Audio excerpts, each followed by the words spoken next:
Pero karamihan talaga ayaw tumanggap. Siya marupok sa hall. Sige, try natin ang bawat isa. O hindi namin ang katapat na wala ng panahon ng lahat. Ano, tulungan mo kami yan, napaganda ka. Hindi namin alam kung paano mo gawin. Kailangan namin ng tulong. Siya magpatatag ng patay ng bawat isa. Sa kung line of Judah, we have line of Judah. Hindi mo lang patawaran ang ating pagkukulang sa kabayaan. Sa katamaran ng iba. At pagbibuda siya, makasalita siya yung mga pangalan na wala kami ginagawa. Sa isip lang namin tinatanggap. Hindi mo puso talaga pagtanggap. Nakatawa na siya pagkukulang. Bawat isa. Bungan mo kami. Please our faith, Lord. Please our faith. Buong line of Judah family. This church. Lahat ng church dito. Lahat ng mga kasama. Sa Apple family. Increase our faith. Pagtibay. Ang kulay ay maging pagtibay at hindi babagsak. Nangyayari Panginoon sa tao. Umarupong. Na more on flesh.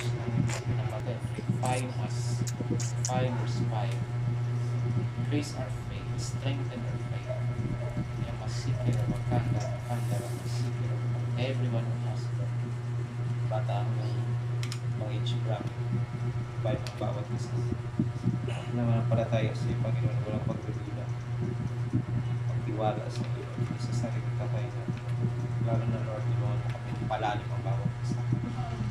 Pag sa pagdating pura pa kaya pagkakalas. Oh mightily every one of us. Pray for your mercy.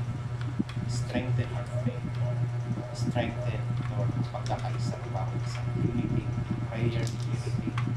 Sa direction, unity in marching.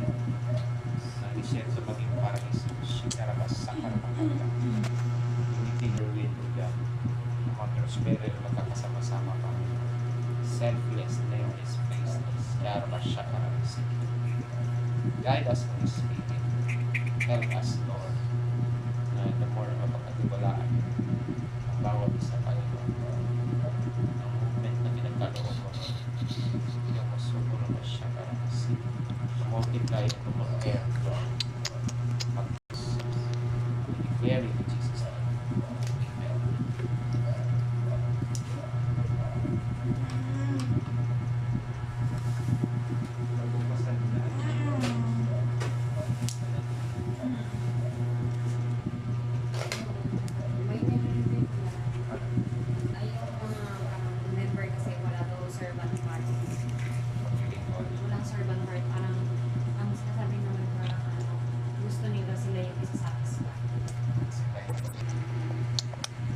Kasi mararamdaman ko ako parang nababaliktad siya na imbis na pupunta ka lang ano pala yun mo? Pumunta ako dito para maging masaya at di ako maburing. Hindi talaga tunay na ganap dito. Sunod-sunod mo yung sinasabi niya, parang sinasabi niya yung ito po sila dito to satisfy themselves, hindi yung satisfy ako. Hindi sila servant heart. Ganun yung sinasabi niya eh. Servant heart ako Tulad na Joby, nung pagbalik na Joby na nangingila. Oo. Tapos nung nag-move sila doon, anong muna sinabi ni Lord? Sino ba talagang pinuntahan niyo? Sino ba ang pinuntahan niyo dito? Siyempre, ang pinuntahan nila dito, like ikaw, nandito ka. Yun yung una, tapos tsaka nagbago na. Kaya diba grabe yung gagulgul ni Joby? Ganun pala, kaya nilibin lang Lord. Na lahat pala yun, gusto sila magsusunod. Kaya hindi na-meet ng Lord yung bawat isa. Parang hindi sila mag-ano sa spirit kasi iba yung gusto nila sa gusto ng Lord. Parang yung gusto nila yung parang...